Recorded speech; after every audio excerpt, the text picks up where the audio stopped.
Okay, so you've found the direction from which the light's coming from. Surely it's time to reach for the color chart. No, stop. There's another design rule you need to think of.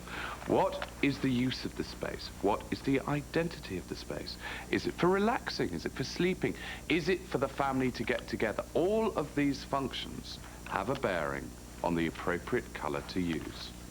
Now, this isn't hard and fast because, let's face it, we've all got our favorite colors, but as a general rule, certain rooms and activities suit certain colors.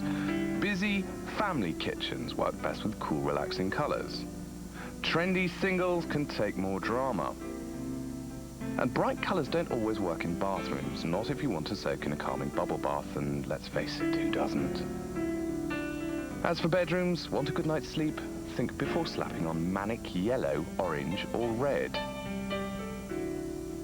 Strong colors are sometimes best confined to rooms that get less use, such as hallways, or where you want a more intimate feel, like our project dining room.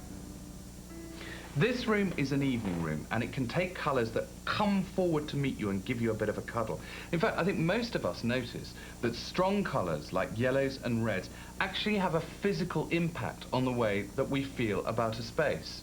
If you want proof, we've scientifically recreated well-documented research putting people in identical rooms painted or lit in red and blue. And the effects are interesting. People in the blue room consistently turned the heating up 2 degrees, even though both rooms were the same temperature.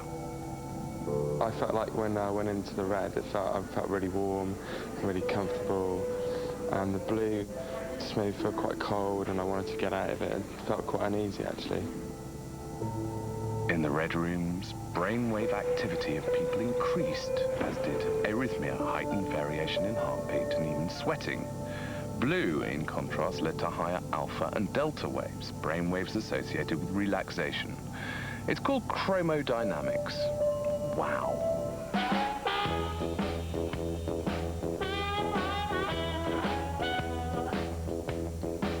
So, now we know colour can make us feel hot and cold, it can arouse our brains and chill us out.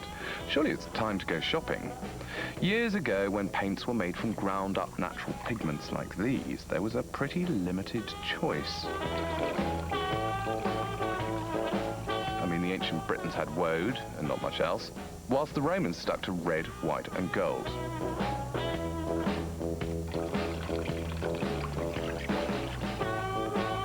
Today, colour is a multi-squillion-pound industry. We get through 186 million litres of paint a year, probably enough to paint the surface of the moon, if you can be bothered. But although there are more than 2,000 colours to choose from, we're not exactly a nation of risk-takers when it comes to choice. despite the phenomenal quantities involved, we're still depressingly conservative about what ends up on the wall, although we can let our hair down a little bit as far as tester pots go. Chocolate chip cookie, anybody? Or what about a bit of baboon bum blue? Or maybe some yam yellow? In fact, if you want to know the nation's top 10 favourite paint colours, watch on. Wonder what's going to be number one. At number 10, it's Natural Hessian, a kind of cream. And at number 9, it's Arena, which is another kind of cream. At number 8, it's Ivory. Guess what? It's another kind of cream. At number 7, it's Natural Terracotta, which makes a change. At number 6, it's Egyptian Cotton, cream again. Coming in at number 5, it's Honey Gold, our first yellow. Welcome. At number 4, it's Lazy Lilac. Nice. And at number 3, it's Happy Violet. Wow, brightest colour yet. Comparatively. And number 2, it's Sunbeam, the second yellow to light up those grey days. And topping the chart are the nation's fave at number 1, unbelievably, it's Magnolia, another kind of cream. So I see absolutely no reason why you lot shouldn't be a bit more courageous about colour. I know you want to, but I know you're scared. Now, there are 3 things that can help. Very straightforward. Number 1, when you make the decision on which colour you want to try out, don't do that thing of taking the tin home, taking the lid off, looking at it and being sick. What you see in the tin is not what you're going to get on the wall, okay? Number 2, Rather than doing little tiny dibs and dabs of colour all over the wall, go for a big block so you can really see what it looks like. I actually like to do it in a corner so that you're going to see it in light and in shade. And then number 3, with your tester patch, make sure that you give it at least 2 coats so that whatever's on the wall is not going to come through and affect the way that the colour looks. Be brave. You know you want to. You see, all you need is a bit of silky encouragement and some confidence. So here goes. Here's the room. We know which way it faces, where the light comes from, and what it's used for. The choice for this room is warm. I want to make the room feel intimate. Now, I could go for some strong, bold, contrasting colours, but what do I mean by contrasting? To help, this is a colour wheel. The wheel is made up of contrasting or opposite colours. Red and yellow on the warm side, blue and green on the cool side. Red and green are opposites or contrasts. Blue and yellow also are opposites, but they're all linked in the brain. Proof? I am going to fill the screen with red, and I want you to really, really focus on the red, okay? You ready? Go. Now look, look, look, look hard, and then close your eyes. Now, unless you're colorblind, at the moment, your little retina should be awash with green. Okay, you can look again. That is because colors share similar pathways into the brain, and the same kind of thing happens if you focus on yellow. You then get an aftersight of blue.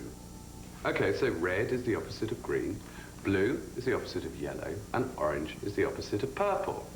But what happens when you stick them in a room together? Imagine a yellow room with a blue sofa. Do opposites attract? No. What happens is the blue becomes much more intense because it's next to the yellow. The yellow becomes so much more intense because it's next to the blue. That's great if you're going for vibrancy, but if you're going for peace, forget it. I mean, look at this. How orange does that look? And it looks that orange because you're seeing it behind a purple wall. So if contrast isn't your thing, let's go for harmony. Time to talk colour families and back to the colour wheel.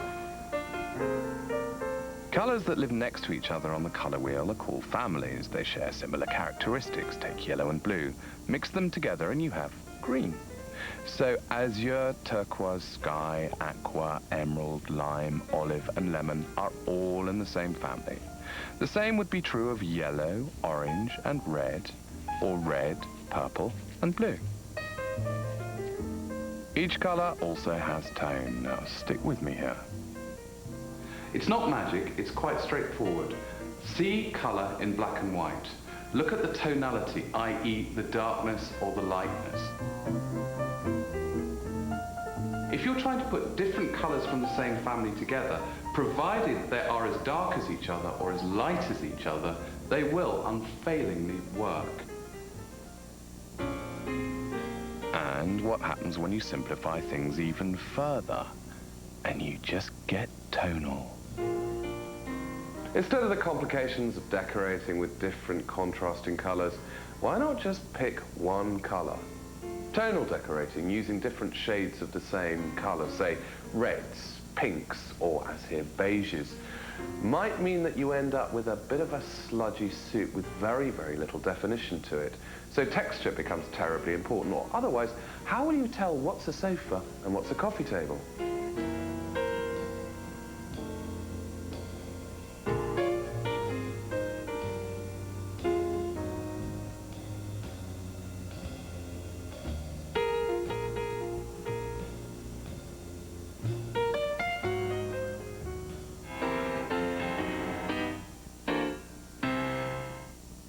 You're watching Design Rules, part of the... Right, you lot. We've looked at how light affects colour, how we react to colour, contrasting colours and colour families. Blimey, we've done so much. But it's also worth thinking about how colour can affect architecture.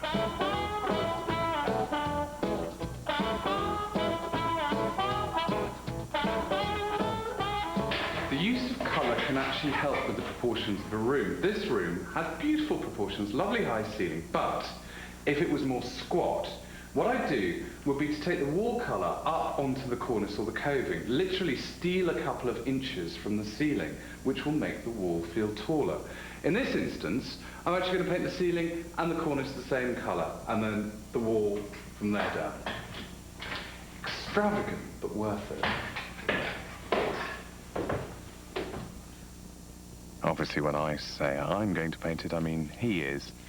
Anyway, what I'm doing is using colour to affect the architectural space. Here it will bring the ceiling down, part of my plot to make the evening room feel cosier.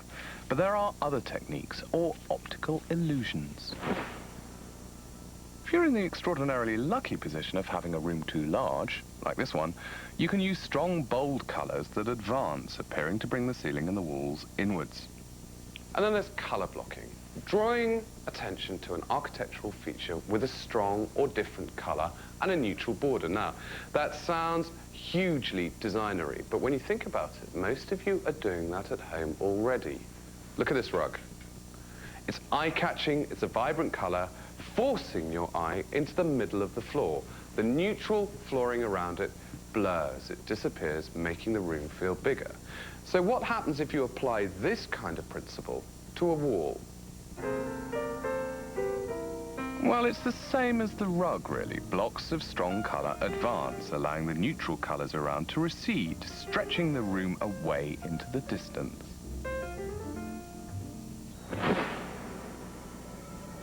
Using receding colours like green and blue has a history. NASA used grey, blue in Skylab to make it feel more spacious. And the last governor of Alcatraz, that great design guru, painted the cells pale green as a way of relaxing his guests.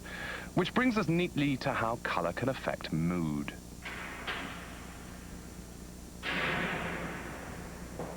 Now, you see, what I mean by that is that colour not only affects a room, it affects the way that you feel when you go into the room.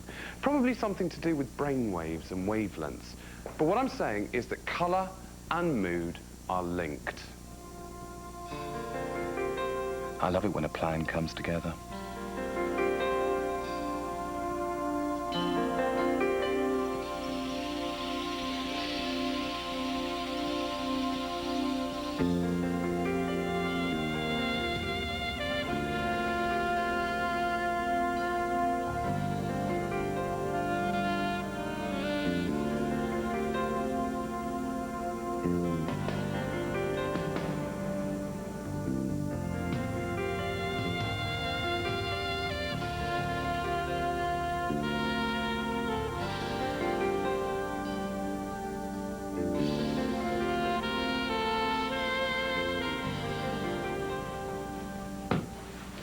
So, having got rid of all those boring shades of bogey, look at this.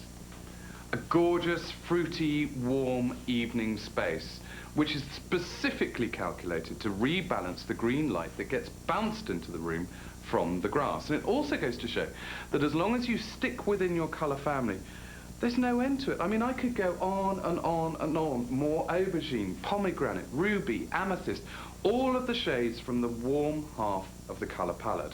The same thing would be true if I was going on the cool side, so blues, greens, teals, aquas. There are accent colours in here, but they're natural accent colours. There's the bitter chocolate of the wood and this kind of doughy linen colour. But just because I can, and just because I felt like showing off, come look at this. The perfect vase. That's what I call intense accenting.